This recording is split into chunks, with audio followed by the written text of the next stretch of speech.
Saudara Taufik Hidayat yang telah ditunjuk sebagai Chief Commission. Kita semua dan messengerlah kami secara singkat akan memberikan oleh International Federation. Pernyataan Ketua Umum Komite Olimpiade Indonesia KOI Rita Subowo tersebut merupakan hasil dari pertemuan antara Wakil Presiden Yusuf Kala dengan Menpora Imam Nahrawi, Wakil Ketua Umum PSSI Hinca Panjaitan, mantan Ketua Umum PSSI Agung Gumelar, dan dirinya selaku Ketua Umum KOI di Istana Wakil Presiden Jakarta Pusat.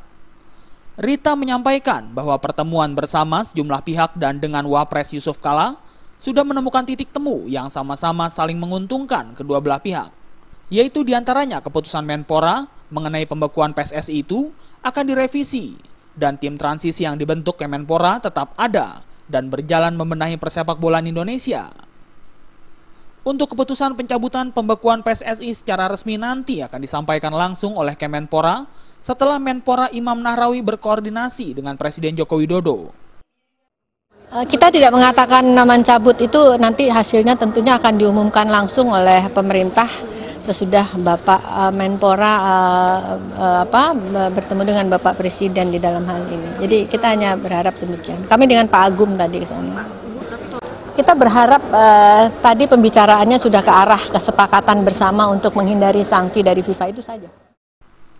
Dampak dari kisruh dualisme PSSI tersebut saat ini berakibat dengan batalnya pertandingan sepak bola Ajang Asia atau AFC Cup antara klub Persipura melawan klub Pahang dari Malaysia yang dijadwalkan pada esok hari.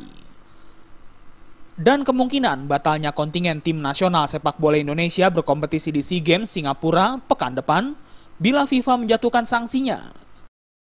Dari Jakarta, Wisadiat Moko melaporkan.